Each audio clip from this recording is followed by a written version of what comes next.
And we are live. Hello. So, hey everyone, my name is Andre, and on this channel, I talk about history, media, and culture. And today I'm going to be talking about hip hop culture specifically. And I don't think there's any better person that I could talk about it with.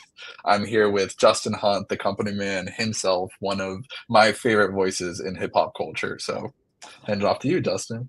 Word up, man. I'm excited to be here. Thank you for having me.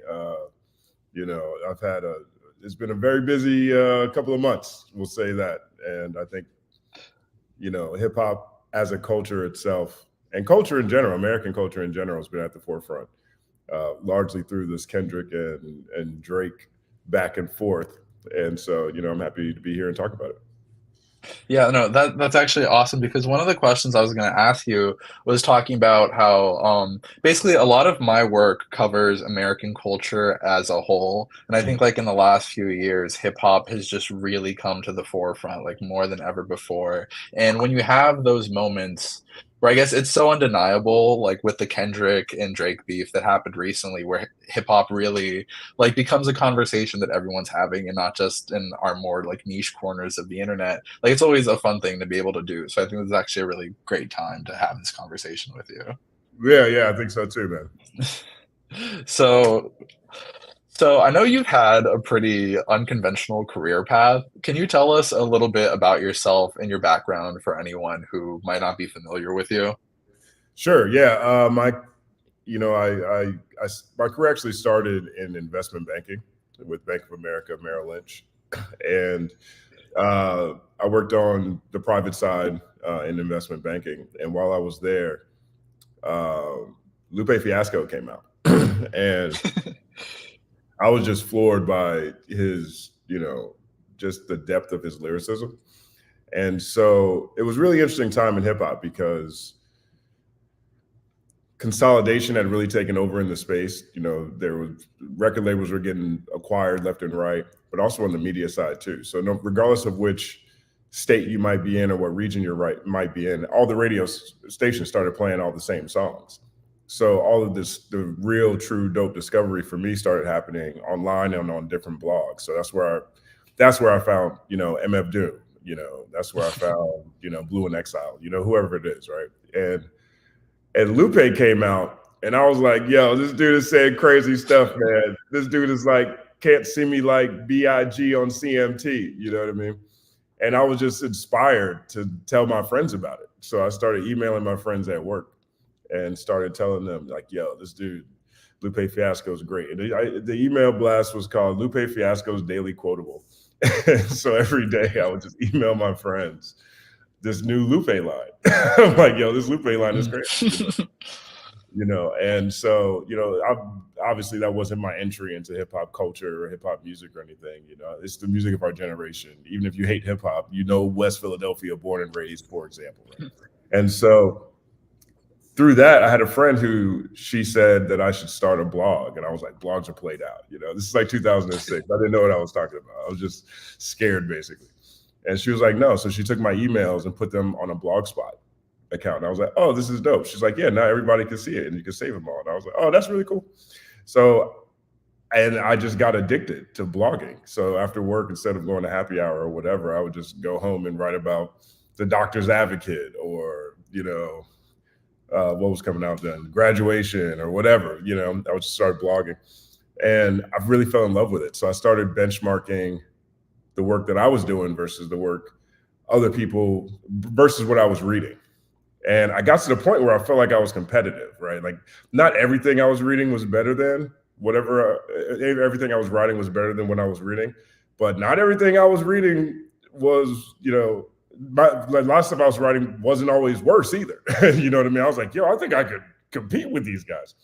And so I mapped out a strategy and ended up leaving banking in 2009, 8 or 9, I guess, and just set out on my own path. I had no relationships, I had no reputation, I had very few repetition reps in general. So I just went outside and started. I lived in Brooklyn. Brooklyn was the perfect place for this to happen because in Brooklyn, New York, you can throw a rock and hit a rapper. You know what I mean? And so I just went outside. I'd go to whatever open mics, that were happening. I would pay to get in shows. I'd wait outside of venues for like 3-4 hours after the show just to get 5 questions with Raekwon or whatever.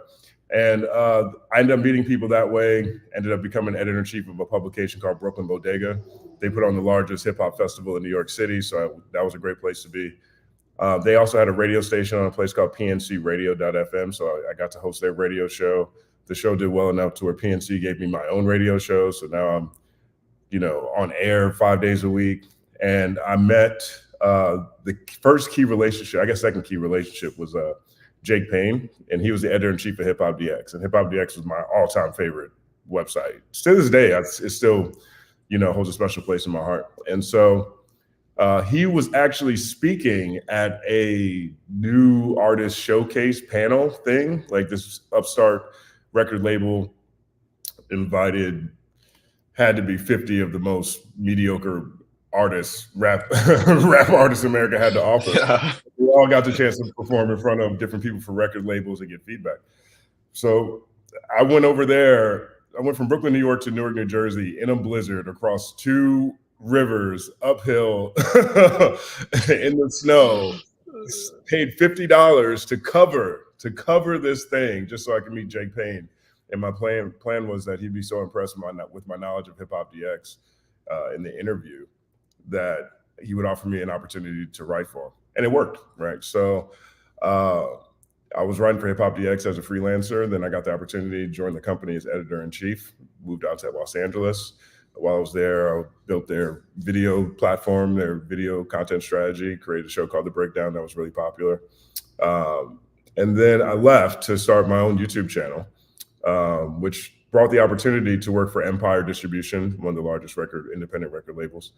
Worked there, ended up working in the country music space. I brought an artist to Empire named Willie Jones. I didn't really rock with country, but I rock with Willie Jones. He's incredible. And so he actually was on Beyonce's album this year, so he's doing really well, which is great. So I was at Empire for a few years, helped build their country division. Then I wrote for television for a show called Court Cam, which is a clip show, which is very similar to the type of shows that I do. And then worked in tech and tech and media and business, I guess, so that's sort of the path to how I got here. Yeah, no, that's an incredible answer. And I think it speaks to why you're such an interesting voice, because I think like the idea of this person like working a high level investment job to be so passionate about hip hop to leave that and pursue that, I think is just like it's an amazing idea. Like while I was prepping for this interview, I was mentioning that for people who weren't familiar with you, and they were all like, "Wow, like that's really that's amazing." Like I think everyone kind of wants to have the bravery and like the passion to do what you did. And even in just what you're saying, like I think that in all of the content that you produce, it comes across so clearly like how knowledgeable, how passionate you are, how much of like the groundwork that like you've done. I like constantly when I'm watching your content, it's like, oh my God, like he's making all these references that like no one else would ever think to make. That just makes it feel like you've really like lived in that space, like embodied that space for a really long time. And that's something I've always really admired about you. I appreciate that, man. My mission for the content I produce is life through the lens of hip hop. I feel like you can connect with anyone on any topic through essentially 4 things, right? Anything that captures the generation. Hip hop captures the generation. You can connect with anyone through hip hop. Technology captures the generation. You can connect with anyone with the right technology references.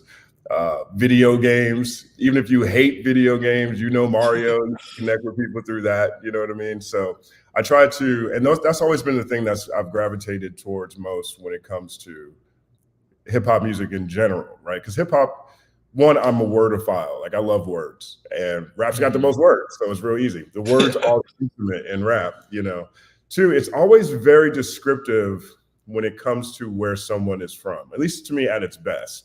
Where they're coming from, what their life experiences were like, how they share that with the world, how they find creative ways to say, imaginative ways to say something that's already been said a million billion times, but in a new way. You know what I mean? Like, art in general it's almost an exercise in what's already been done, like just as a flat start, right? Like one of the hardest things to talk about in general is the sun, right? Mhm. Anybody who's ever done any kind of art in the history of humans, they've been looking at the sun. They'd be like, man, I wonder what's up with the sun. That sun thing is crazy. Oh, the sun is shining today. You know what I mean? But when the sun sets, though, Mhm. like it's just, how do you find an imaginative way to talk about such human constants? Like, how do you talk about love in a new way, right? Like everyone it felt that feeling of love of something, but it's how you connect with it in an imaginative way, in a new way, how your voice translates through that captures me. And all those things always connect to where humanity is at any given point in time. And to me, rap does it the best in my generation. Yeah, that's a wonderful answer. I couldn't have said that any better than you did. And that actually like relates a lot to a question that I wanted to ask you about a piece that you did a while back that was the Steal Like a Artist about Lupe Fiasco and Kendrick Lamar. Those were my favorite pieces from you. Uh, And like I was really fascinated in hearing you say that basically like your open-ended approach to storytelling was partly derived from Lupe Fiasco and the desire to start conversations and to get people thinking. Could you tell me a little bit more about your philosophy when it comes to your work and what goals you might have for it in the future? yeah, with Lupe was a big inspiration for that because in the really all the way up until Lasers, he doesn't say crazy words like I or me that often. Like he is Yeah, that's describing insane. he's describing characters that don't exist, and he is giving personification to inanimate objects. You know what I mean? Like, so and while I feel like people were always assumed where Lupe gravitated towards as just a fan of rap, or what his lifestyle must have really been like based on the music he was putting out. He would put out Kick Push. People thought he was like a hardcore skateboarder. Wasn't really a hardcore skateboarder. He just respected it. You know what I'm saying? He put out.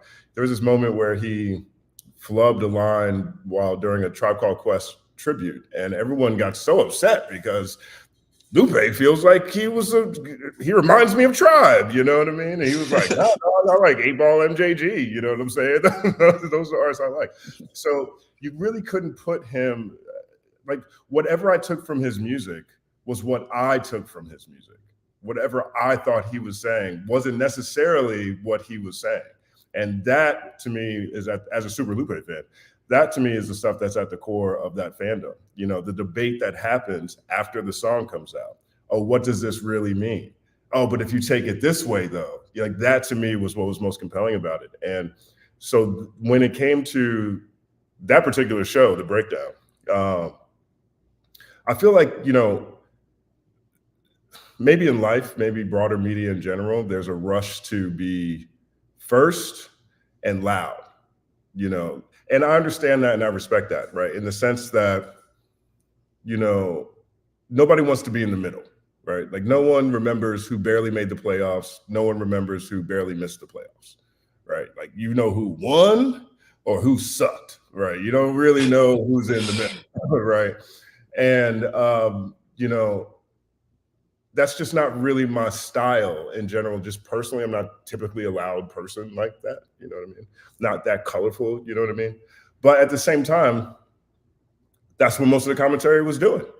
And none of it was really digging into the stuff that inspired me to go into journalism in the first place, like the really deep, nuanced dives into topics that Nelson George would do, or Scoop Jackson, or even Bill Simmons in the sports space, Rachel Maddow on MSNBC. There wasn't anything like that in hip hop. And we're all students of something at some point, whether it's actual students going to college or going to school, or students of, whatever, culinary arts, or students of video games, or actually drug dealers just following gangsters, whatever. And, to me, I felt like there was an opportunity to present more of my passion as a student of hip hop in a more nuanced way, while truthfully at that time, was testing the limits of what, broadly speaking, was considered a low attention span era, right? Like every breakdown in the beginning that I was doing got a little longer. Like if you go to the first one's like 90 seconds. The next one is like 2 minutes.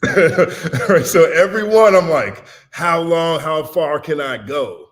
Right. And I felt like, there was opportunity to have more long form conversations online in a produced editorial type fashion, in a more open ended fashion, because Netflix was out, and I would go to the gym and I'd see people on their phone watching Netflix on the treadmill. I'm like, yo, if it's dope, people will just watch it. And so I didn't want to be another person.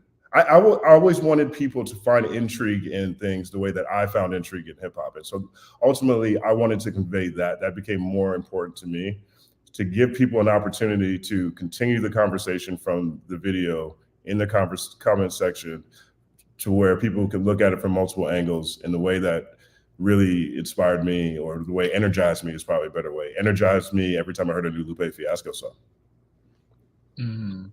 Yeah, I mean, that's really incredible because I feel like what you've done there, like that I I think like I tend to conceive of it from my own just personal experience. Like when I got into hip hop, I had a pretty like unconventional like introduction to it. I had never really listened to music much at all. And then when I was like 14 or 15, I found the musical Hamilton, and that was like the first like piece of music that I like really really loved. And that like I had always been a really big movie person. Like I would constantly watch videos about movies online, and then suddenly I'm watching videos about Hamilton, and I get into like Chance the Rapper from there, and then Chance is talking about Kanye, and all of a sudden I'm like getting into Kanye, and then I'm like, no, I want to know about these people. I want like the context behind here. I want to understand this on a deeper level. And then I think like the breakdown and like the work that you did there specifically was such a like eye-opening moment for me. In that context, that depth that you're talking about, I really don't think it's something that especially at the time, was seeing people do in like at a similar quality, at least on video. Right. And I think that like it allowed someone like me to have this like crazy into hip hop, to have all of the lore in front of me in a way that I don't think I would have had otherwise. Yeah, I mean that's the thing that it's interesting you say that. I appreciate you saying that, because that was the fight I was having organizationally to do that show. It was like, I think there's a way to take dope editorials and present them in a video, because especially then, videos then were always short. Little short news clips really had just entered the music space. There was people would do reviews. Fantano was out doing reviews and things like that. And everything else was just interviews. Interviews, long interviews, clips of interviews, interviews. It was just interviews.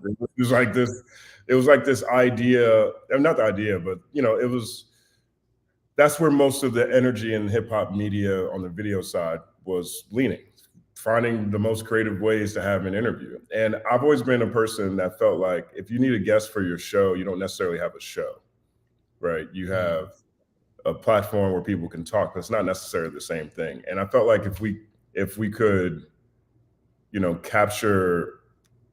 if we could present really interesting editorial concepts with just someone talking, then that would, to me, editorials are my favorite part of anything, really. Like, I just love ideas. That would fill a space that wasn't quite there at that time. You know what I mean? Because everything else was interviews. And then that would give us opportunities for more interviews, because the thing that always surprises me is the number of artists that watch that stuff. Like I went to the Grammys one year, and Anderson .Paak ran up on me. He was like, I love you. I hope I'm in one day. I was like, it was so crazy, and because it was just ultimately presenting hip hop and letting people choose their own adventure. Mm-hmm. That Anderson .Paak story is actually crazy. Wow, I can't believe that. I think it's so interesting that you say that, because I think even though like I like the type of videos that I make are usually not related to hip hop, at least on the surface level, I do think that's something that I encounter as well. Like I read a lot of books about presidents and a lot of books about American history, and I always have a goal to bring sort of like novel level quality to like the video essays that I do to make that in a more digestible way. So I actually thought it was fascinating to hear you share like a similar perspective. Who And I do you guess think is on the who do you think I'm is the sorry, worst president of all time? worst president of all time. Oh, that's crazy. Ooh, I know. You know, it's funny because I was actually thinking about this a lot because I know Ronald Reagan gets a lot of hate in hip hop spaces, and I was like I'm not a fan of Ronald Reagan whatsoever, but I wish the rappers would actually talk about some of like the worst people. Like if you look at James Buchanan, like leading up to the Civil War, basically let the country rip itself apart. I think like he's a pretty good candidate for worst president of all time.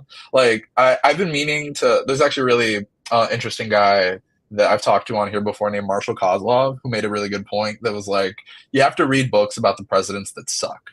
Because everyone reads about the great presidents, but no one like you need to know what what people did wrong, and that's Yeah. something that I've been trying to focus on a little more myself. Maybe we could learn about the rappers who didn't succeed too. Most of them are on podcasts now. You know what I mean? They'll give you insight in their media ventures. I'm not saying that's a slight. You know what I mean? But if you're making more money Mm-hmm. talking about something than actually doing something, you know, like I always feel like George. I've been feeling like George W. Bush is the worst president because he broke Mm. the white streak. You know how bad of a president you have to be for the next president, the guy after you, to be a nigga named Hussein Osama. Like his name rhymed with our enemies. Like that Oh to my! me, there's never been someone so bad that America Oh my decided. God, it's so funny you say that because I actually like the biggest video I've ever made is one about like the pendulum theory of American politics that basically says just like that we tend to elect presidents that are the opposite of the last one. Sure. And I think like that is a really good example of that. You know, it's funny because I had the opportunity to see Bush give a talk at my college like a Yeah. few months ago, and like I'm a younger person. You know, I don't really remember the Bush administration that much. I'm 22, Yeah. and like 9/11 was the year I was born actually, Wow. and for me that was such a weird little throwback to kind Mhm. of like an era of politics before me. Like I said, Hamilton got me into hip hop. Hamilton also got me into politics, Yeah. and that was all like when the Trump stuff was happening. So that's just kind of my introduction to it from the bat was just the like complete craziness of that. So, and I think like seeing Bush talk also helped me understand things a little more from a cultural perspective. Just like, oh, this is like having this in the White House for 8 years. I couldn't imagine because him it was funny. He like was joking about him like doing a stand up comedy routine while I was there. It was really weird. It was a very strange thing for like an ex president to say. Yeah, man. I mean, that Bush administration was wild. You know what I mean? And and the stuff he got away with, it just amazes me every day. You know, I don't want to get stuck on George Mhm. W. Bush. I don't know if that was on your Oh no, question, but it's okay. but I, There's actually oh, I'm sorry. I was gonna say one of like the most illustrative lines I've ever heard in a hip hop song. Like made like took me directly back to an era. Was Common on B, where he's like "Killers immortalized, Bush telling lies," and I was yeah, like, oh my god! Like I feel like I'm in a, I feel like it's 2006, and I'm like talking about the Iraq War, hearing that, you know. that's a classic album. I have it on my wall. Yeah, no, that's a fantastic album. I Yeah, love that. Um, I guess I'll get a little bit more back on topic, but I think just talking about like your career pivot because I think that's something that I think is fascinating. And I know you mentioned the Anderson Paak moment, and I was just curious about more moments like that. If you might have like a specific memory about when you decided to pursue hip hop, or like a moment that you were covering music or you interviewed someone where you felt like, oh, like I made it. You know, like this is my job. This is what I'm doing now. you know, I think interesting moments. You know, I don't know. I don't know if I ever had a particular, you know, in the beginning, honestly, every time I think maybe it's still the case. Honestly, every time that I publish anything, I kind of feel like I made it all over again. You know, like half Mhm. the battle in media and journalism in pretty much any capacity is shipping. You got to ship your ideas, you know, essentially, especially if you're an editorialist, you're basically doing homework for a living. Like every day you just have another paper you got to write, right? And instead of getting graded by your professor, you get graded by the audience and the analytics. How well did this paper do? This paper only got 2,000 views. Dang, that's a terrible paper. Is it? Or is it not a paper that works for the algorithm? I don't know. Success is completion. Move on to the next one.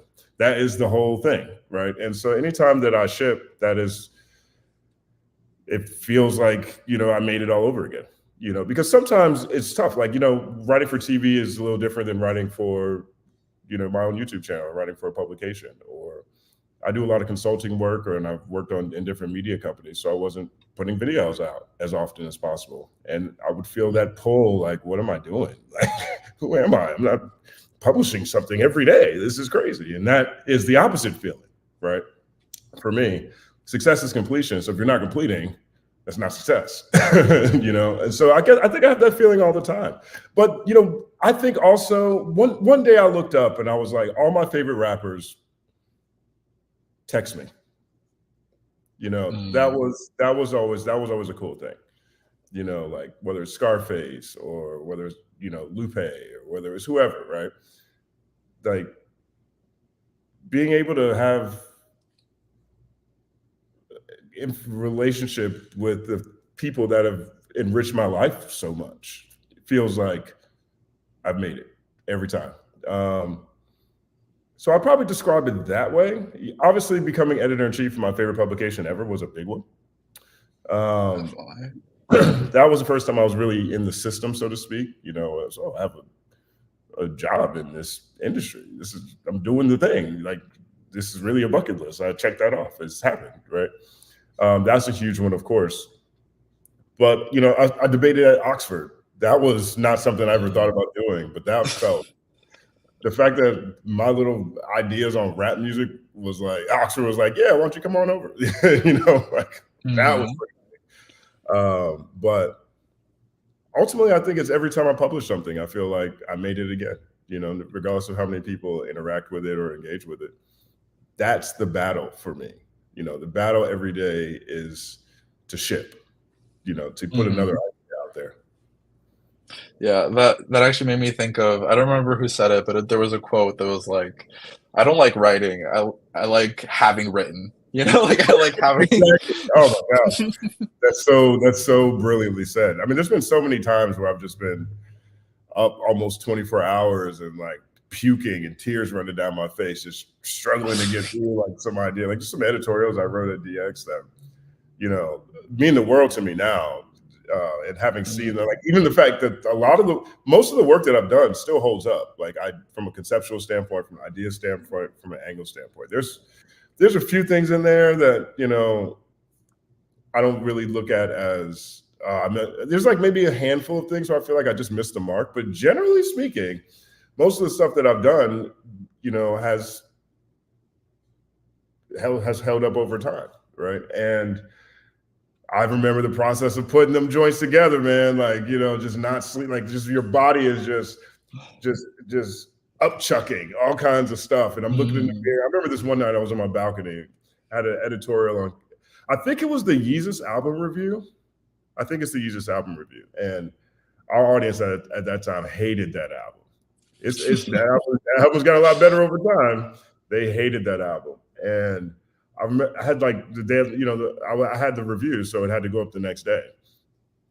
And I was so all over the place on the album because I never heard Kanye like this before. You know, is this awesome or awful?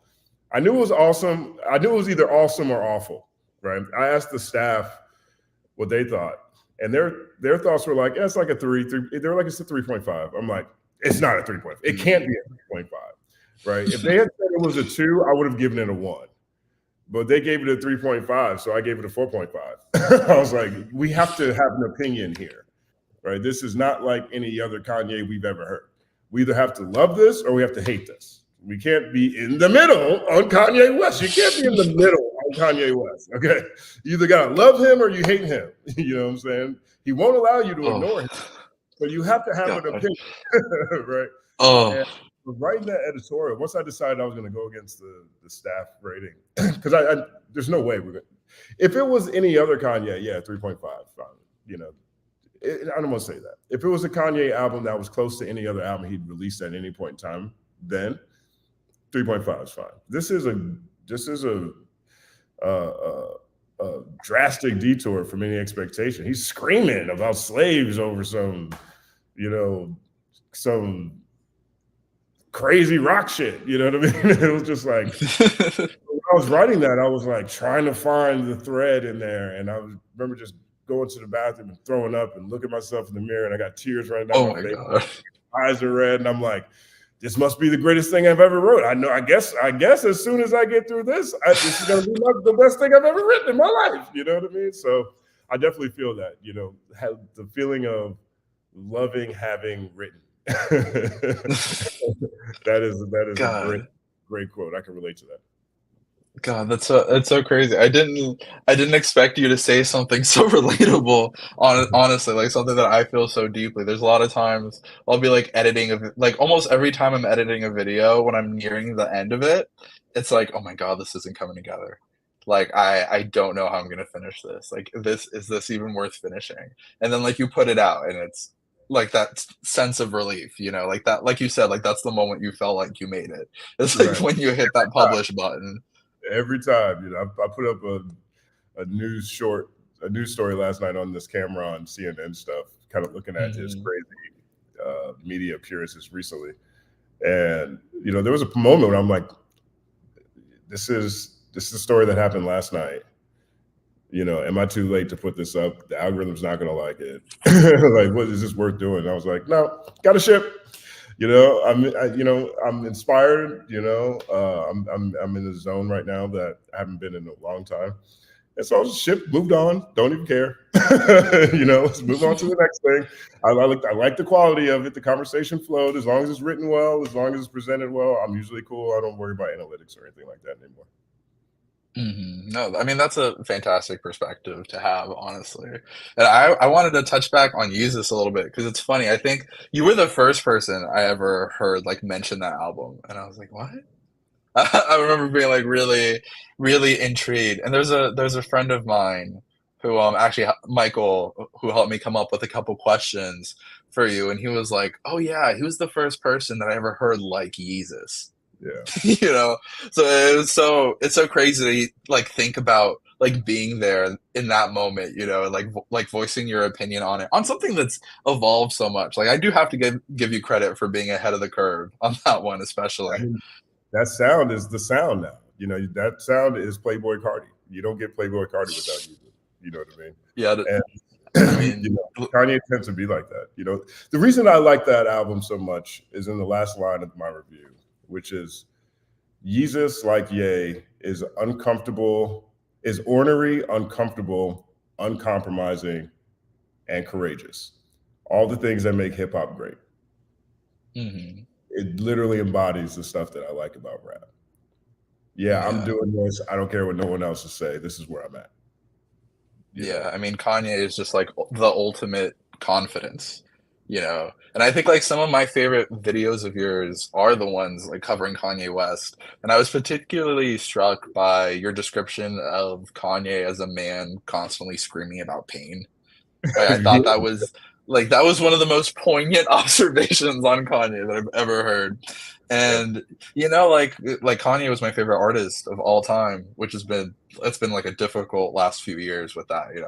But Yeah. like I'm someone who really bought into like that Kanye West character myth that Mhm. he had built for himself in my like when I was younger. And I'm curious on like what you think. And it's crazy to say this because Kanye is still like a relatively young person, like he's still going to be around for a while. But like based off the current moment, like what do you think Kanye West's legacy is going to be? I think when the Bible is rewritten in 500 years, there's going to be a book of Ye. Just like I think in the future, Steve Jobs is going to be Jesus. He's got a beard. He made a whole bunch of stuff that made our lives better. His logo's an apple. You know, a lot of these are just fables they remix. And I think there's going to be a book of Ye. Mm. I went through, you know, there's a video. It's called "I Miss the Old Kanye," and that's really the video that Oxford. That's the one they reached out to me about to go debate about Shakespeare, and that was the moment. That was around that time was when I was going through my like, come on, Ye. And then he's on TV, TMZ, talking about Rosa Parks. I'm like, oh, you lost me. You lost me. I'm off you now. You can't be. But then I realized, you know, just in my own life journey, Kanye has literally assaulted every community that's ever loved him. Pretty much. There's only like one community left, right? George Bush, W. Bush, you know, they asked him what the lowest point of his presidency was. And he said when Kanye West called him racist. That's a crazy statement. He said when Kanye West called him racist. You know, when, you know, like when Kanye took the microphone from Taylor Swift, that's when white people started calling him racist. When Kanye started going on Zane Lowe, screaming about shoes and fashion and Adidas and stuff, you know, that's where a lot of people thought he was just entitled and arrogant. You know, when he did the red hat and he started saying crazy stuff about slavery being a choice, you know what I mean? That's when black people got off. You know, when we saw, 2 years ago when he was, you know, challenging what anti-Semitism is, right? And he started talking about Jewish people, you know, that's when a whole lot of people got off. And the combination of all of them, the fact that he's had every population hate him, has ultimately made him stronger, because it's also made him younger every time. This album with Vultures with Ty Dolla $ign is another example of Kanye growing younger. He doesn't look at anything that he's attained as not being something that he is willing to risk it all for. That is a very young person's mentality. You know, like that's the mentality I had when I was leaving banking to go write about rap. Like, yo, I can do, yeah, whatever, I all the time. You know what I mean?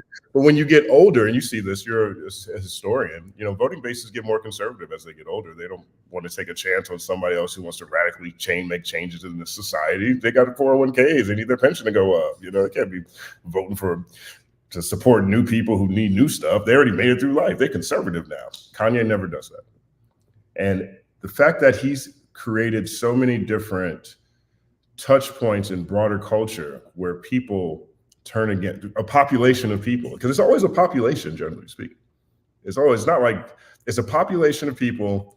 And then while he's only attacking institutions, right? He doesn't, generally speaking, doesn't attack just regular, like doesn't attack other artists. Like generally speaking, he doesn't make diss tracks. He's got some slick shit to say, but that's not, he's always attacking like, you know, this idea that, you know, black people, slavery was a choice, is him attacking, you know, the black people's history in America. You know, when he was talking about the Jews, for whatever reason, he's attacking this idea of whatever anti-Semitism is. When he grabbed the microphone from Taylor Swift, he's attacking the institutions that give awards to Taylor Swift before they give it to Beyonce. When he's on the camera and he's talking about George Bush doesn't care about black people, he's attacking, you know, the American government institutions. And so that revolutionary spirit is something that young people love. Young people gravitate towards it. And every time he does that, there's a new generation coming right behind it that's like, yeah, he's speaking for me. You know what I mean? Even when that new generation is growing up with Breitbart and Ben Shapiro and, you know, whoever else, Milo Yiannopoulos, or when that next generation coming up is growing up Palestinian and they feel the same way, like whatever it is, that keeps him young, right? I think he's naturally like that. Don't get me wrong. I don't think he's doing this as a strategy.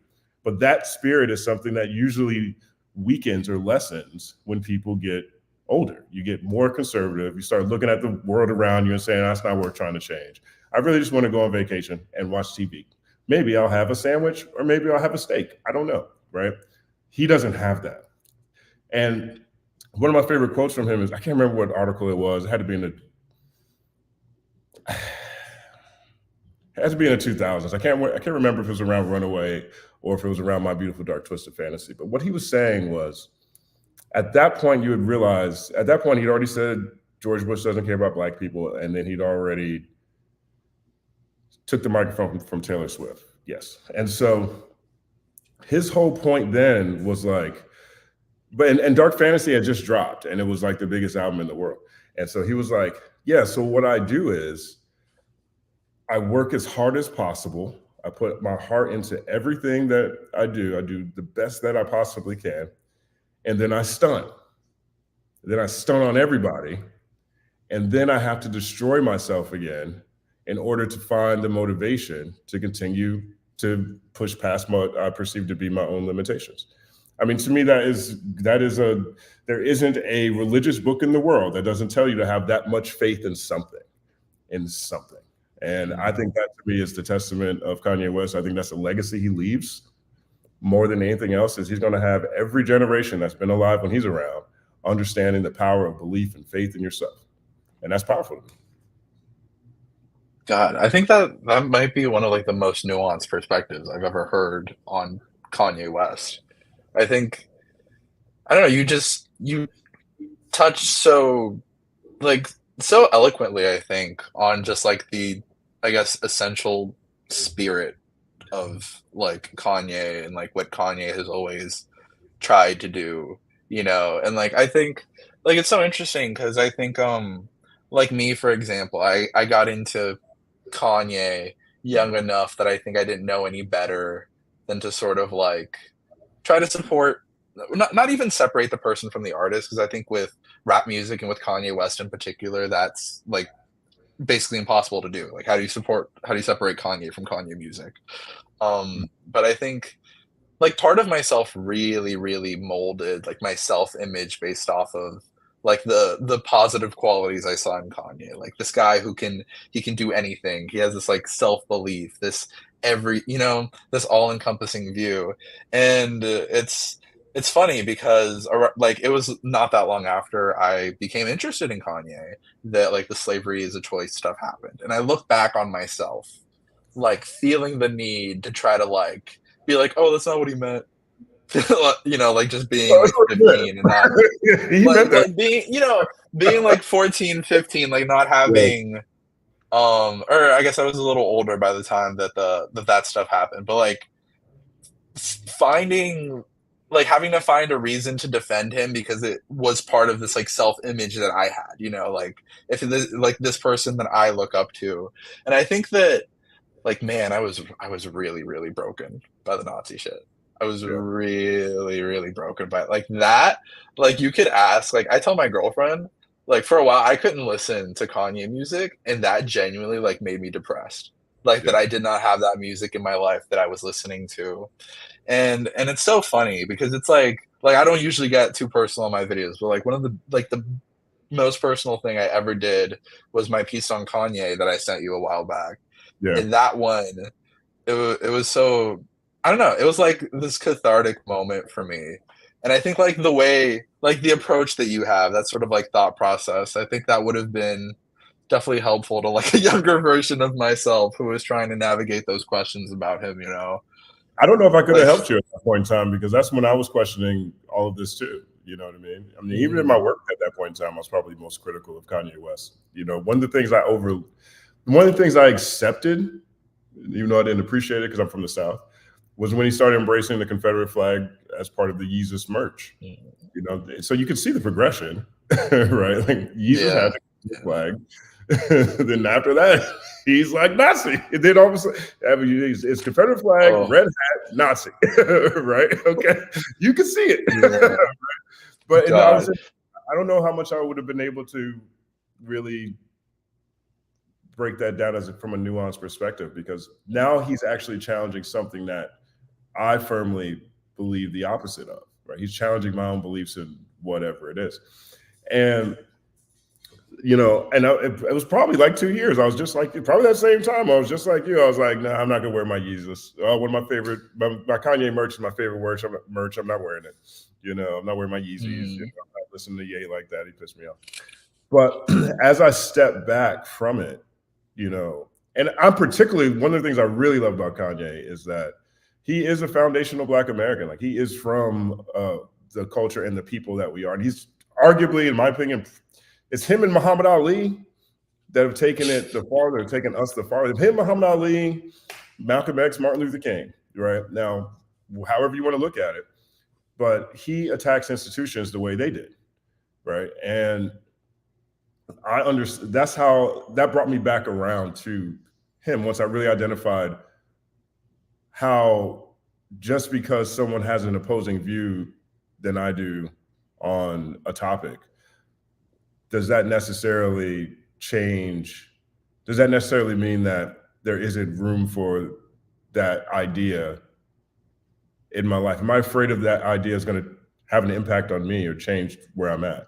You know what I mean? And he forced me to do that on a level that no other artist has, but Lupe Fiasco did with me too, you know, because, you know, Lupe, you know, I too was like in the Lupe fan base who assumed so many things about Lupe, but you can't assume anything about Lupe Fiasco. Like, you just can't. Like, and I learned that because he was supposed to drop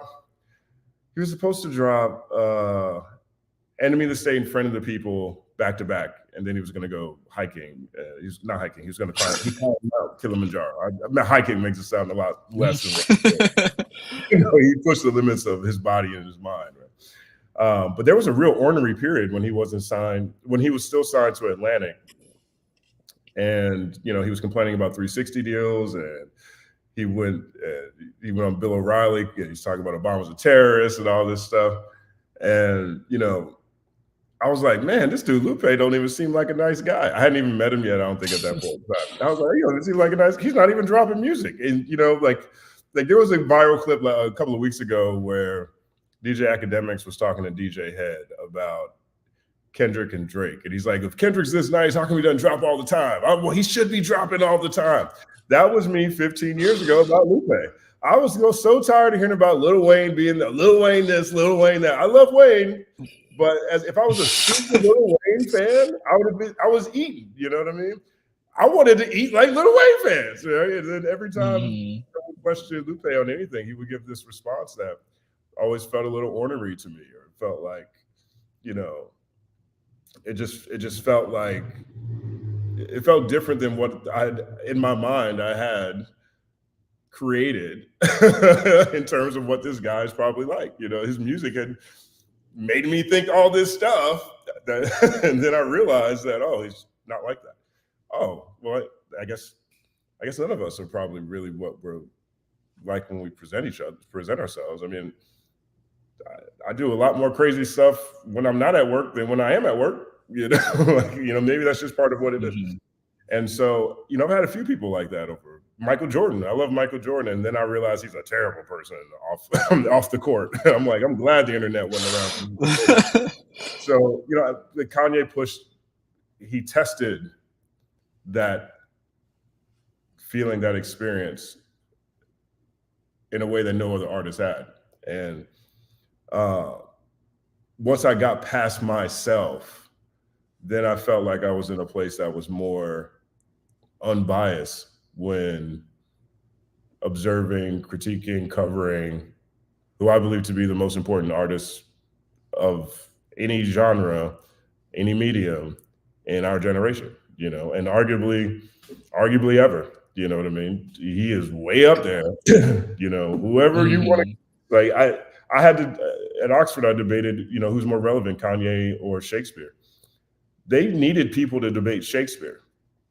So they asked me to do the Shakespeare side because they didn't have anybody. Wow. So I had to go teach myself Shakespeare to argue that Shakespeare was more relevant than Kanye. And I did not believe that. I didn't believe that at all. You know what I mean? And it was so funny because we ended up winning. My side ended up winning, and I won my argument. So I beat the guy winning on this thing that I don't even believe. Right? But that's how much I know. That's how evolved on Kanye was to be able to argue against it in a forum like that, to where people, you know, and present in a way that could win a debate, a fun debate. But if I was to do that on the other side, Shakespeare didn't have a shot. And none of the guys and none of the people who were arguing for Kanye made any of the points that make Shakespeare relevant. You know what I mean? One, we don't know if he's real. We don't know if Shakespeare is a real person or not. Two, we give Shakespeare all this credit for making all these words, but as technology improves, when they take image scanning and they go back and with old documents, they find words every year, still happening now, the number of words Shakespeare was credited as inventing decreases. So literally there is an actual metric over time that this guy who's the most influential, who doesn't really, it's not all the way confirmed that he exists, and his impact is minimized as technology gets better. You know what I mean? You want to compare that to Kanye West, the guy who's always been ahead of everything? I don't know. But, so I had to get through my own thing. And so I got to the point now where just because there's someone who tests my thoughts or my ideas or my positions or my opinions or my passions, doesn't necessarily mean that, one, they're correct, two, that any of those things I just mentioned are actually correct either. You know what I mean? And that's part of being a journalist, in my opinion, or being able to cover media from a different standpoint. At some point, in my opinion, to have the strongest argument or to make the strongest case or to present the strongest thought, you have to really understand your subject, but you also really have to understand yourself. Yeah,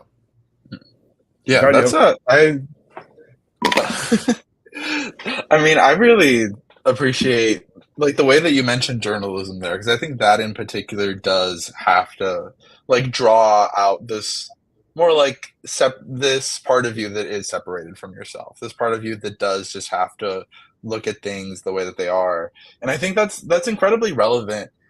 I think with hip hop music in particular, like we're talking about like like we're talking about Kanye, it's all it's all verse about like expectations and persona and characters versus like who people actually are. And in my opinion, like storytelling, the best part of storytelling to me is the characters. Like in any medium, if that's hip hop, if that's movies, if that's history or anything else I'm interested in, I feel like characters are just what I'm immediately drawn to. And rap in particular is suited for that. Like you mentioned, just off of how dense the language is and just all of the ethos that surrounds it, these personas that the artists are crafting. But then when that line is blurred, between the real life and the characters, like your expectations of Lupe Fiasco versus like the stuff he was saying at the time, and all the discussions we're having about Kanye, I'm curious about how you would apply that perspective to like the Drake and Kendrick beef, considering like that's just been the two of them trying to tear down like these like the popular perceptions, the stories that they've told about each other. Kendrick, that's still like an artist piece. Could have been a lot deeper. And there's certain things I didn't, one, I was on a time constraint, but two, I think that there's certain nuances in their comparisons that really deserve a novel. You know what I mean? Both of them, Lupe actually said this in an interview recently. And what he said was, that he stopped doing violent lyrics from a first person perspective because Chili went to jail and he didn't want extra attention from the feds, right? Or from the authorities, the legal system. His manager went to jail. And so he evolved how he's made music. I thought it was fascinating to hear that. Kanye was on Drink Champs and Lupe Fiasco's name came up and Kanye was like, it's funny how the quiet ones are always the most gangster ones, and you listen to Lupe and, he's not out there outwardly saying anything. Like you listen to West Side Chicago, but the way he talks about, you hear a song like Just Might Be Okay, it is an uplifting depiction of poverty with a happy ending. You know what I mean? And Lupe doesn't really do happy endings, right? He does open-ended endings. He doesn't do happy endings. He does choose your own adventure endings, at least back then.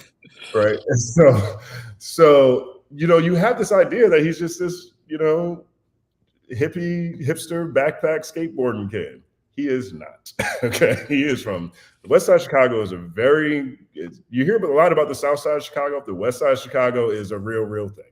Very real thing. And the same thing with Kendrick.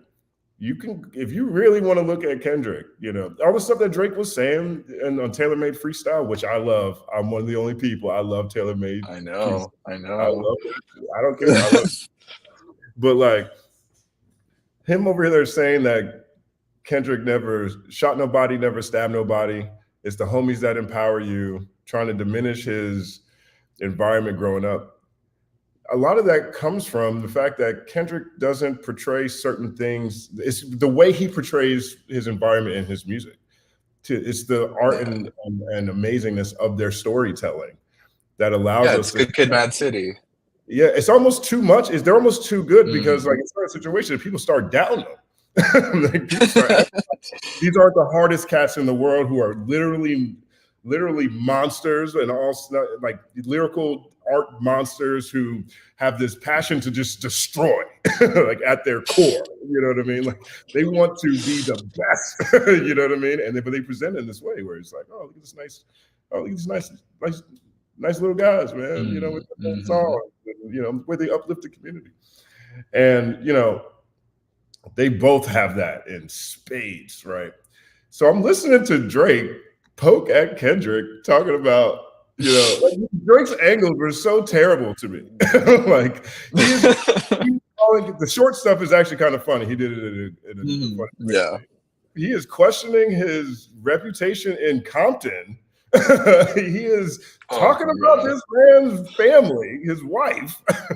Like he is over here you know, he is doing everything but bringing up obvious things that you could actually say about Kendrick as an artist on MC level without, you know, getting into that dirty side of where rap battles tend to go. With, you know, most of the rap battles of the past 20 years have been won through revealing personal information, you know. Like, and, you know, you could really just pick some, like, you know, like that verse on Not Like Us where Kendrick talks about Drake stealing from Atlanta, right? Mhm.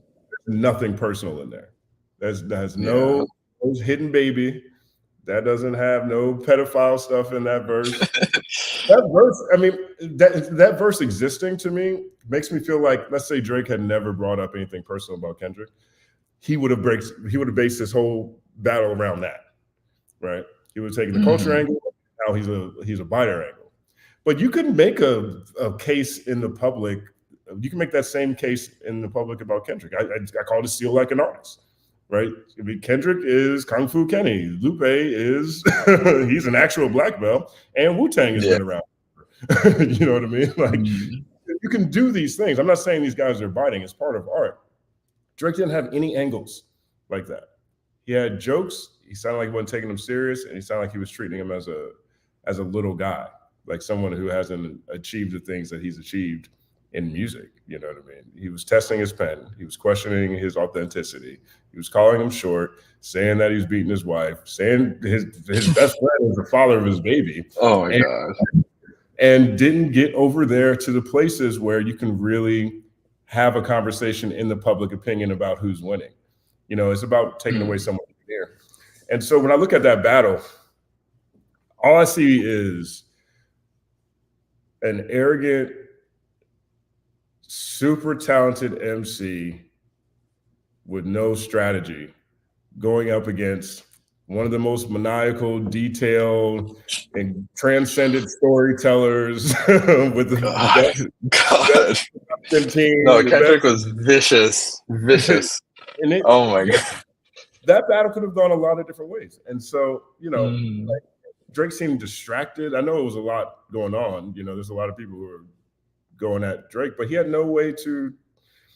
He was so far away from what culture really is. Like a lot of times people talk about culture and, you know, they think they're talking about the music industry, you know, the business of selling culture. That's not always the same thing as the culture where people are from, you know, and, Mm. you know, like little stuff like on, you know, Kendrick said, he Kendrick sang to him and said, "We don't want to hear you say the N word anymore." Right? Oh, that's He took crazy. Oh the my Kanye god. melody and sang it at him. And on Drake's next song, he has his mom agreeing with Kendrick, and then he steps on his mom and ignores her. Right? That is not something that Hmm. we don't do that in this side of culture. Like, I'm sorry, like, no, that's not a thing that happens in Black culture. It doesn't. Like, you don't just disrespect your mom for public consumption. And he has a dad. His dad could have gone on there easy. His dad would have been way better. Go ahead and Yeah. get him, son. Go ahead and get him, son. You know, tell him Memphis said, go get him, son. That's all you have to do, right? Oh, and that gets him the cultural cosign too, a little bit of the Brings mhm. him closer. The idea is to not give up that part. You don't want to be Post Malone. Okay. You don't want to be Kid Rock. You don't want to be Tiger Woods. You don't want to be Clarence Thomas. Okay. You don't want to be those Oh my guys God. and sell product to Black people. Like, you don't. You don't want to be those guys and need Black people to reinforce your cool. Drake's big enough to do whatever he wants.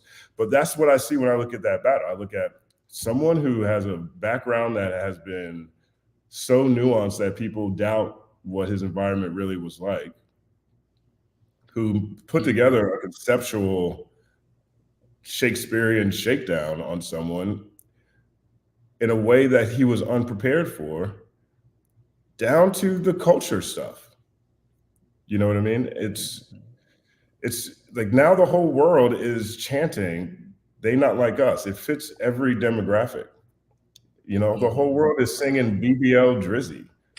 You know, like they've taken this guy, and I think, Drake he's been laughed at a lot. You know, I think he's really good I think he's gonna bounce back fine, you know what I mean? But when I look at that head to head, that's really what I see. And because at the core of it, Kanye wouldn't have had those problems. At the core of it, J. Cole, biracial dude, white mom, he wouldn't have had those problems. He doesn't have those problems. Anybody else wouldn't have had those problems because Drake is the first international rap star to break America. There's never been anyone else who's even been in that position to have to go against Oh. Black culture, Black American culture, the place that was founded. He was Mhm. the first one to ever break it. He's like, I mean, if there is a GOAT quality that Drake has, that's it. He's if he's not the best in America, he's the first person not from America. You know what I'm saying? Like he's Mhm. inspirational to anyone else not from America at that same time, But there are subtle nuances that come with that. Thinking that what Kendrick was saying was about race, it's about culture. Thinking that this Mhm. was, a questioning whether Drake is Black enough because he is biracial or light skinned. No, that's not what's happening here. He's not Black enough because he's being questioned rather because of how he spends his time and his energy. At the core of hip hop has always been a level of consciousness. At core Black music in American period. I mean, all of them are Black music at some point: rock, jazz, blues, country. Country's so old people forgot it was Black. You know what I mean? It's been so long ago they don't even realize that, like, whatever it is. And there's always a level of consciousness that just oozes through that. And when you're the number one guy in music, number one guy in rap music for 15 years, and you actively go on interviews and talk about how you don't value making music that is about uplifting the community and or speaking on issues that are relevant to the community that created this, and then diss somebody. Like, he dissed Kendrick for making what he described as conscious music. he dissed Oh, some that he dissed God, that somebody. freed the slaves line, that freed the slaves line. That was the moment oh my God. You That rapping like was you're trying to get insane. the That's the thing. Like, when Insane. in the beginning of this conversation, we're talking about voice and when I was talking about imagination. How do you say something that's been said a million times but in a new way? Right? Jay-Z said the exact same thing to Nas. Right? When Jay-Z was battling Nas, Jay-Z said, just because you wear a kufi, it don't mean that he said, just because you wear a kufi, which is the Muslim hat, just because you wear a kufi, don't mean that he's nice. Because you don't understand him, it don't mean that he's bright. It just means you don't understand the bullshit that he writes. Is it Uchi Wally Wally or is it One Mic? Is it Black Girl Lost or Shorty Owe You for Ice? He's calling him out for being a hypocrite and acting like he is pro Black Power, super conscious, but then making these other songs. That is the point that Drake was trying to make. Jay-Z was understanding of culture enough to not say, man, you out here trying to free the slaves, dog. Like, okay, you're gonna say that and not be from America? well, that's definitely going to be very loud in Black American culture. It's going to sound different. But before that, he one of the salvos in this battle was when he dissed Kendrick on the Game 100 video. You know, he went to Compton in a game video and said, "I have all your fans if I stayed on some conscious shit." Right? Like, you okay? But Drake is not only someone who explains in detail why he doesn't talk about issues relevant to Black people, Black culture, but he'll also dish you if you do and make it sound like it's bad to free slaves. That is a cultural disconnect, right? Just a cultural disconnect. You know, it is a very immigrant mindset. And Black people aren't immigrants. We're not immigrants. There's only two populations in America that aren't immigrants: Black people and Indigenous people. Everyone else came here for opportunity, right? And I'm not talking about all Black people. I'm talking about Black American people. I'm not talking about people from the Caribbean. I'm not talking about people from Africa. No shots, no shade to anybody else, but they're immigrants as well. This is an immigrant nation. This is the best place to be if you would like to just make commerce and capitalism that's your idea of freedom and your path to the lifestyle you want. Boom, this is the best place in the world. We're an amazing bank disguised as a country, right? That is amazing, right? But Black people, we're not immigrants, and Indigenous people aren't immigrants. We didn't come here for opportunity. We were the opportunity. You know, like as a population, we tend to glorify things like money, materialism quite a bit, also along with in our music as well. Well, that's kind of expected. We're a population that used to be currency. Our roots is being a cash equivalent. You could like sell 5 of us and get a house. You know what I mean? And so that is a different dynamic culturally speaking. You know, it's not race, it's culturally speaking that shapes our worldview, that shapes our value system. It shapes how we look at stuff. And here comes Drake from Canada talking about you're rapping like you're trying to get the slaves free. You know, it's like, you know, he's over here disrespecting his mom. Kendrick just told this dude, he was singing to him saying he doesn't want him saying the N-word no more. And his big comeback is, you rapping like you're trying to get the slaves free. You know, Ross called me white boy. That's got a ring to it. Okay. That is like just a cultural disconnect, right? And it makes sense again, because Drake is the first international rap star to really break America in a major, major, major way. You know what I mean? And then we got to see that's two clashes of perspectives. The guy that is so legit, he doesn't even present it in his music. And the guy from another place who has taken the things that he likes about his music, things that likes about the same genre of music that have, you know, made him so successful from what I would describe as a more immigrant, capitalistic, you know, point of view, solely, like almost solely. There's a Charged Up was a song that I can't remember the quote because I don't even like that song, but I always remember this half the bar because it just stood out so much because I'm not used to hearing Drake say stuff like that. But when he was battling Meek Mill, Charged Up was the first song that he dropped before Back to Back. And in that song, he says something like, cops out here shooting people with their hands up, and this is what you want to do, something like that. I'm like, boom, like, wow, that's like the closest. Like Brown and all that stuff was going down, you know, like, you know, Drake has an opportunity to lend his voice to issues that are important to people who are voiceless globally, worldwide. Everybody does. We all have an opportunity to. I use my platform to open conversations around things that are bigger than just the genre of music or the commercialization of this version of the commercialized culture industry, you know, to do my best to bring in other reasons and explanations and connections to things that are just bigger, that have inspired the music, inspired the culture, that come from that same perspective. You know, Drake can do that at any point in time, just like we all can, and he strategically doesn't. And that is something that's just outside of hip hop itself. Yeah, I think especially that last point there, it kind of like reintroduces in my head like the weird sort of the Drake insults that he threw at Kendrick about like doing features for Taylor Swift and Maroon 5. And I thought that that was such a weird thing in particular. One, because I feel like it makes sense if you are a rapper that you would want to like dominate a track in any genre. You know, you would want to be able to do like I think it's incredibly impressive that Kendrick like the Radioactive remix, Kendrick has like a ridiculous verse on there where he ends it in like a scream, and it's just something I would never expect to hear from any rapper ever. But two, because like Except there's Kanye. literally like oh, I'm sorry. Except Kanye. Oh, Kanye. except Kanye, yeah. Kanye was screaming. But like there's literally I don't even know what song it's called, but there's a whole Drake verse where he's just singing in Spanish. Mm. And it's like, how are you trying to make that argument? How are you trying to say this right now? Like it's so strange.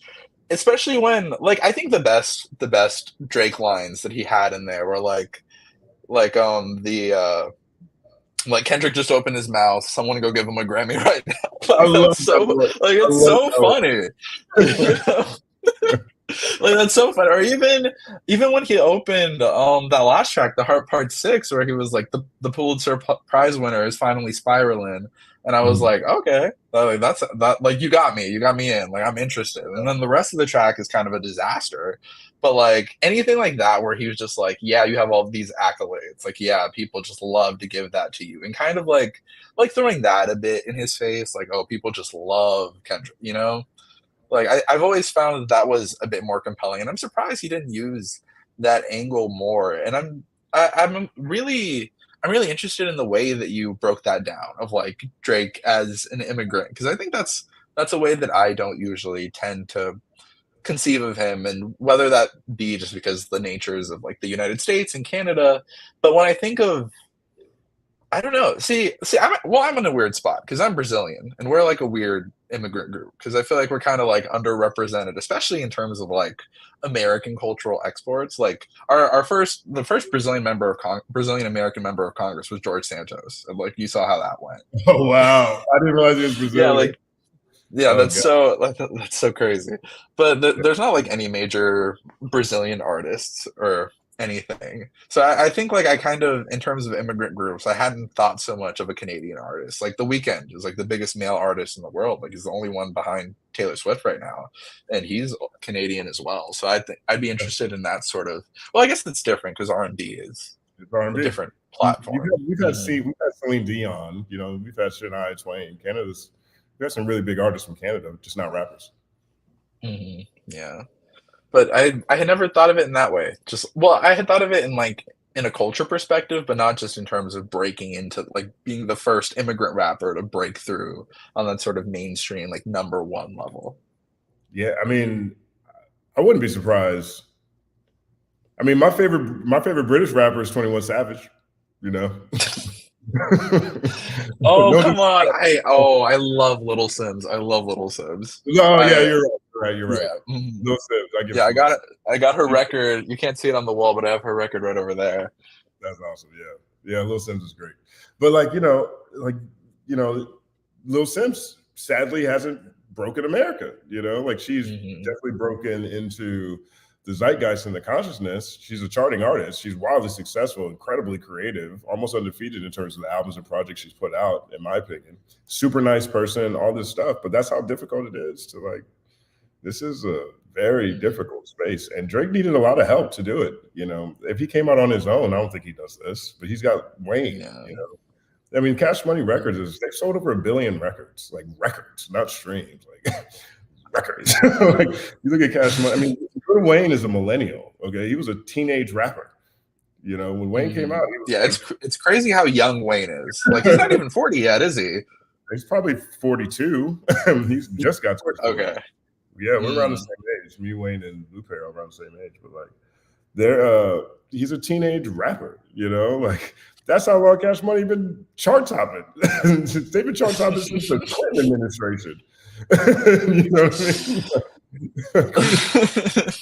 Like, you know, we did the Twin Towers were still alive and Lil Wayne was rapping, you know. So they've like, you know, that was a big help, you know.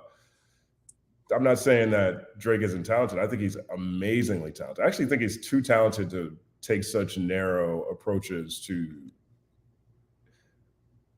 narrow silos of commentary he's willing to have.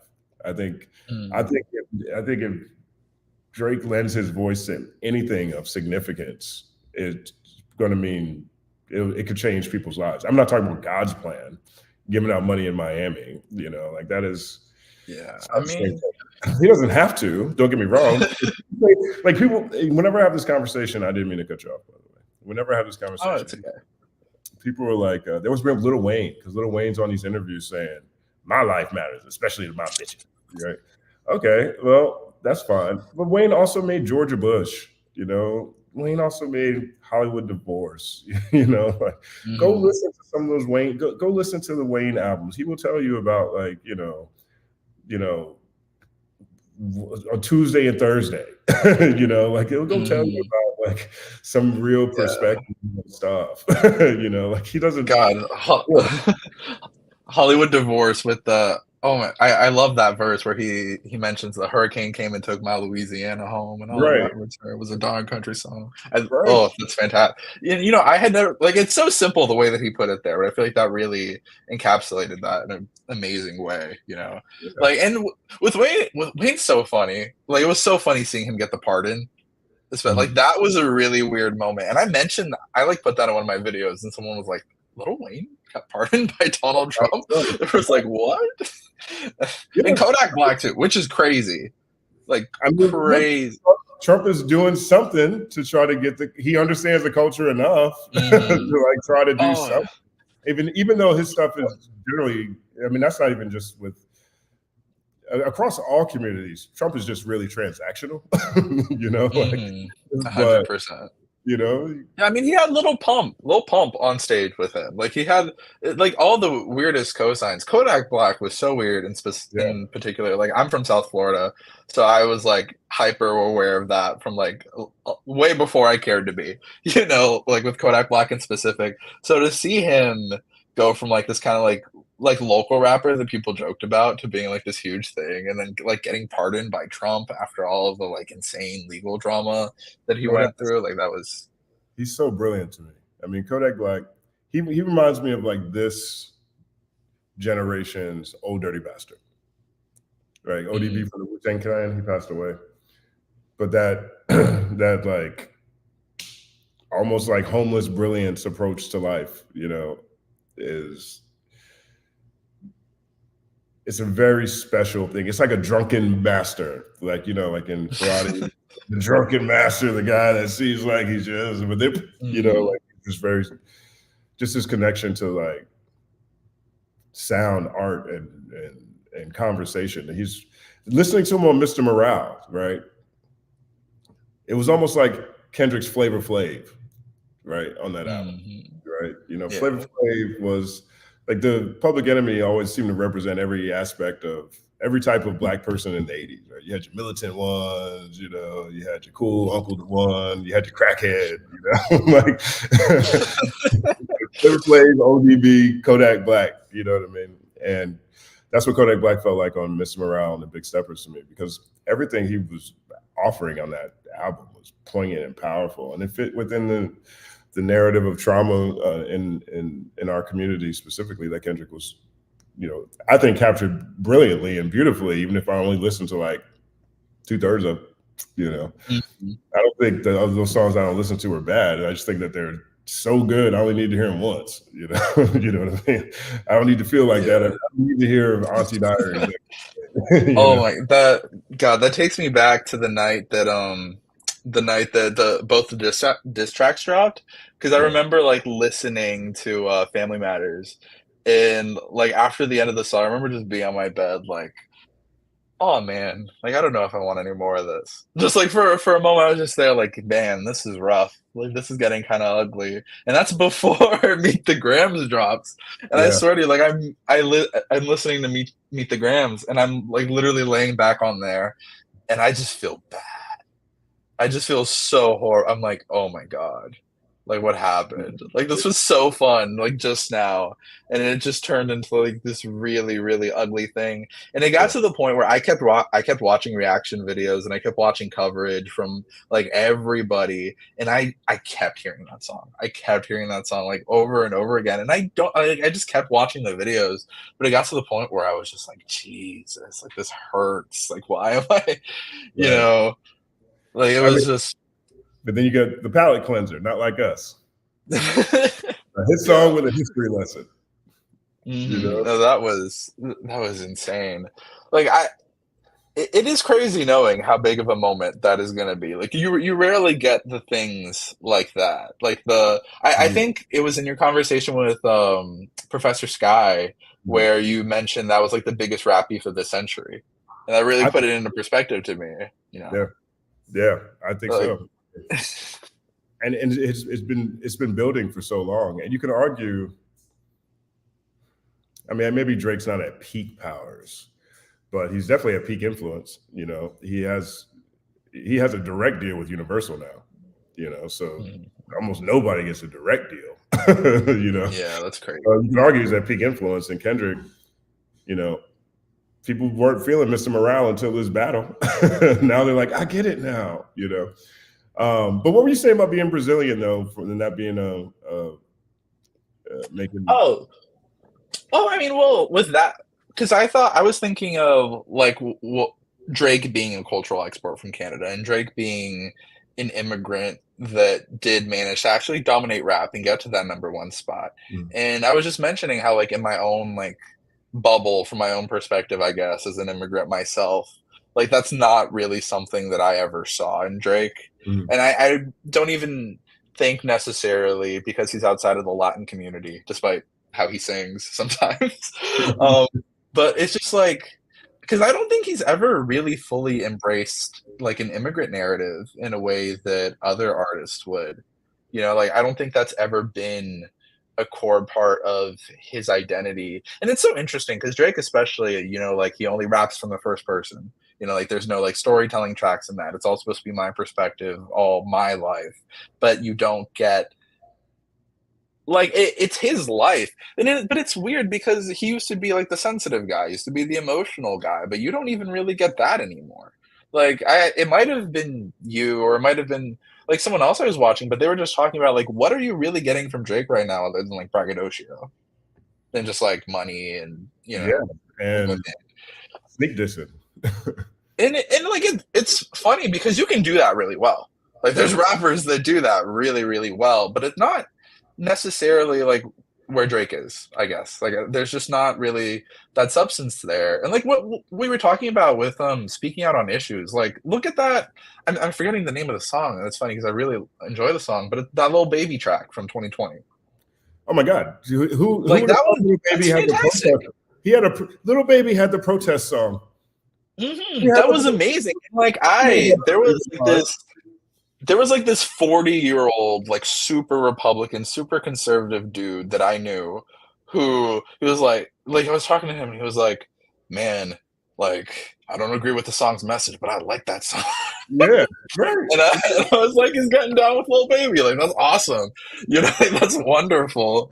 And on the one hand, I do appreciate that sort of like silence and giving other artists that you wouldn't expect the opportunity to speak out and to have like a cool and interesting moment, you know? Well, look at that. I mean, Little Baby's from Atlanta. You Mm-hmm. know, that is Mm-hmm. all he's. I mean, I was surprised that. I mean, don't get me wrong. There was a lot of protest songs that came out, but that one, I was surprised it was going to come. I was surprised Little Baby did one, but like Yeah, ultimately, that's my favorite one. yeah, Like that's the best one that came out that year, in my opinion. yeah. I mean, it was that he performed at the Grammys, you know, and he wasn't even Mm-hmm. nominated. He still decided to perform it. His documentary is really good in talking about that part. But like, that's just something that's at the foundation of just black music, like black art. You know, there's regardless of your upbringing as a black American, you understand that there's a consciousness and just in general as us as a people, even if Candace Owens knows that, you know what I mean? Candace Owens gets it more than she sells it. Right. And so, Mm-hmm.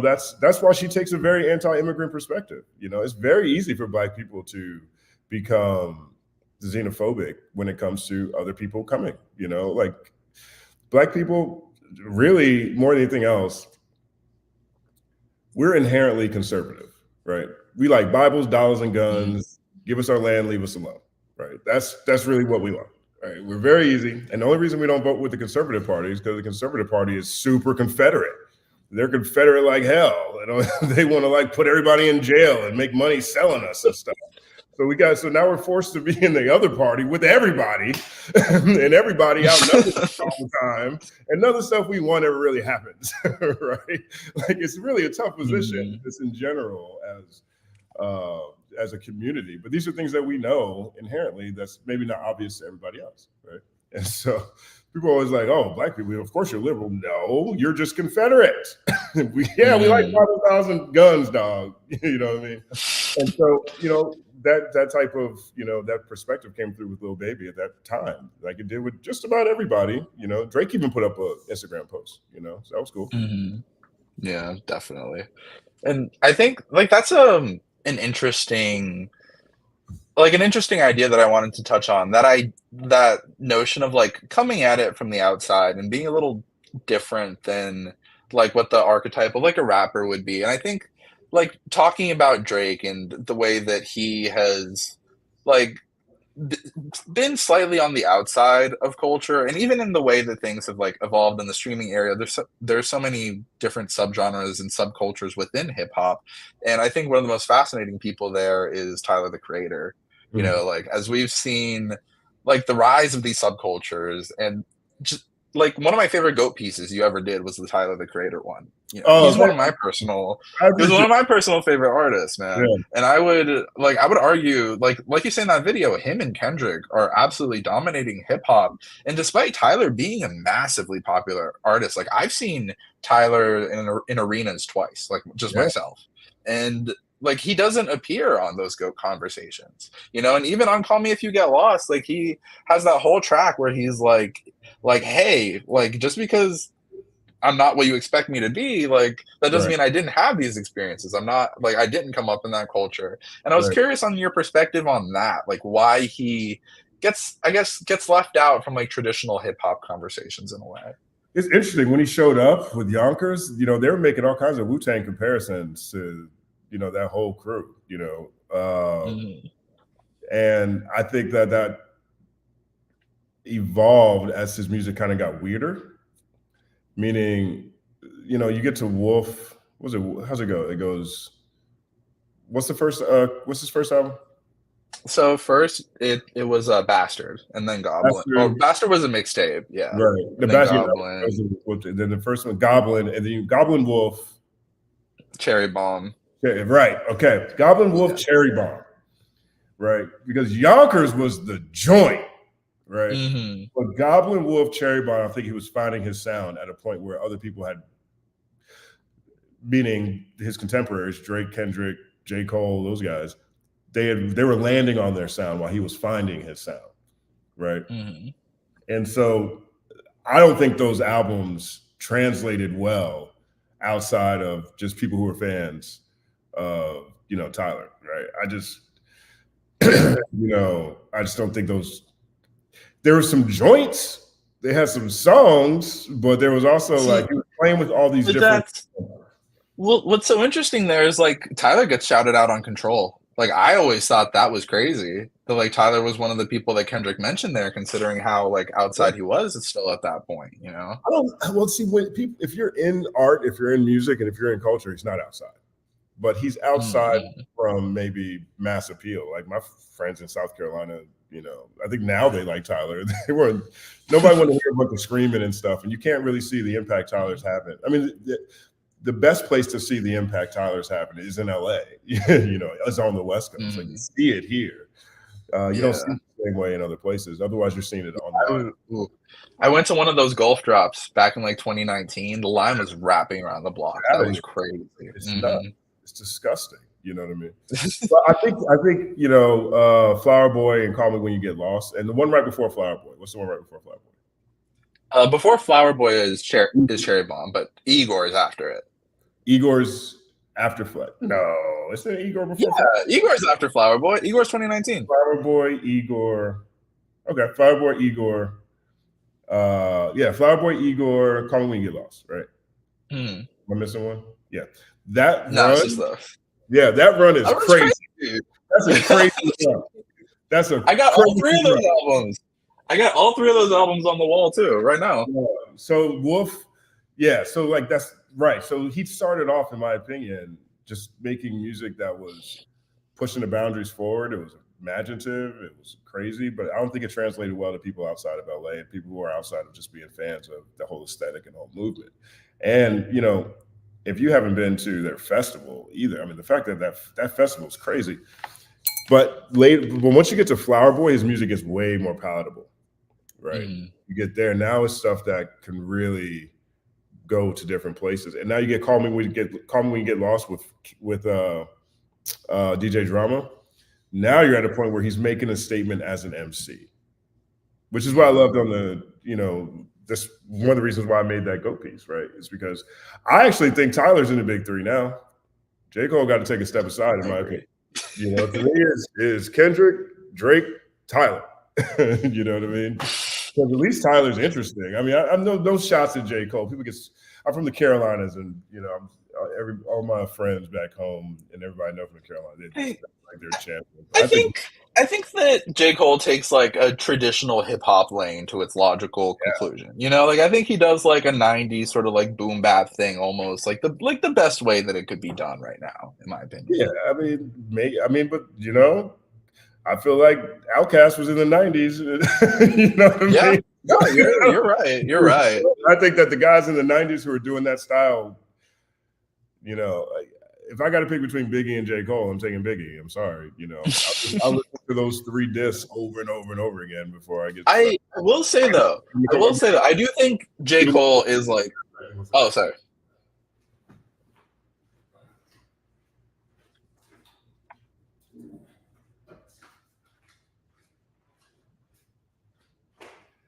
My bad, man. I starting to freeze. No worries. Humping in here. No worries, man. No worries. Yeah. What? Oh God, what was I saying? I think J. Cole, like the off season, I think that's his best album, in my opinion. Like yeah. I think that J. Cole, it was so weird. Like I understand what he did in Backing Away, but I think that it was funny considering just like I think that J. Cole was closer to his peak right now than either of the other two. You know, I think J. Cole is closer to his peak now.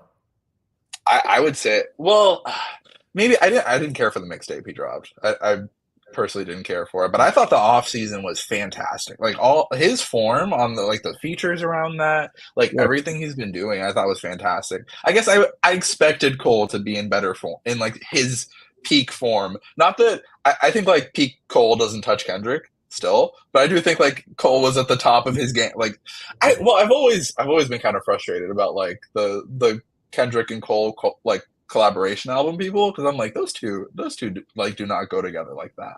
Like those are not two styles that blend like seamlessly. Yeah, I like what Cole stands for.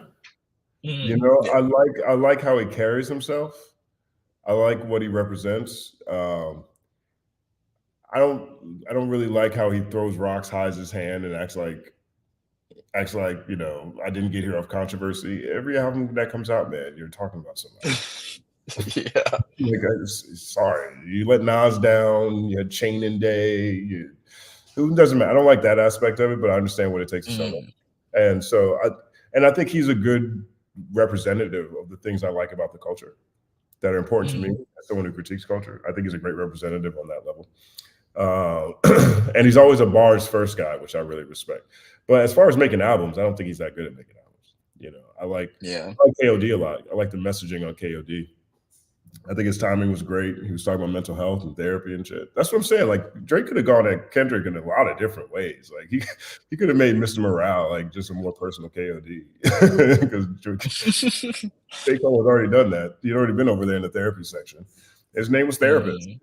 Like, you know, oh my oh, that story is hilarious. Oh my god, that's his rap. You know, so I don't know, but as far as his albums, I think his albums are kind of boring. I'm not saying Yeah. they're not good. I just don't find them.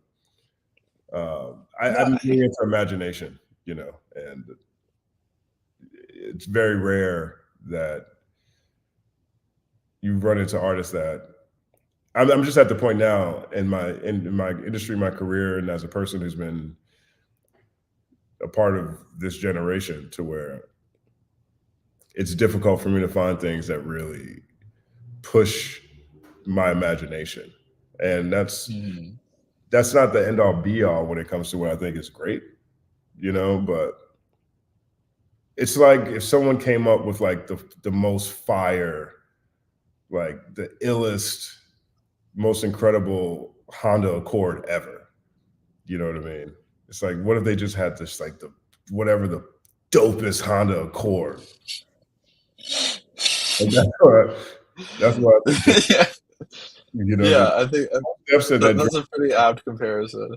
Yeah, like if Most Def said Drake's music is great for shopping, I think J. Cole's music is like the flyest, most top end, you know, like impeccable Honda Accord, you know. Mhm. And that's Yeah, not, no, 100. but that's just the style that he has.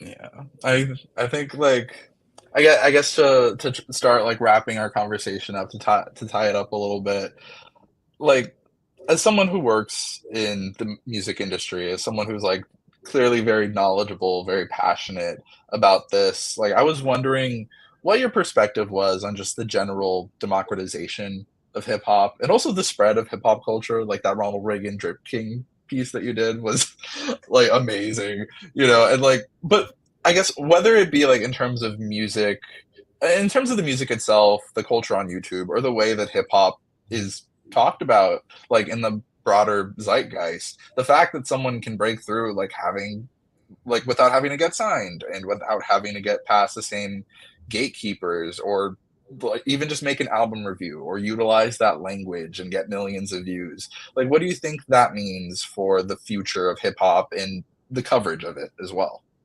I think it's amazing. I'm a product of that. I'm not a trained journalist. I started a blog and went outside. I can't get mad at anybody. Like, there's this guy, Christopher Alvarez, who is now Mhm. part of this Kendrick and Drake beef. Yeah. I was watching this. I did a news story on him.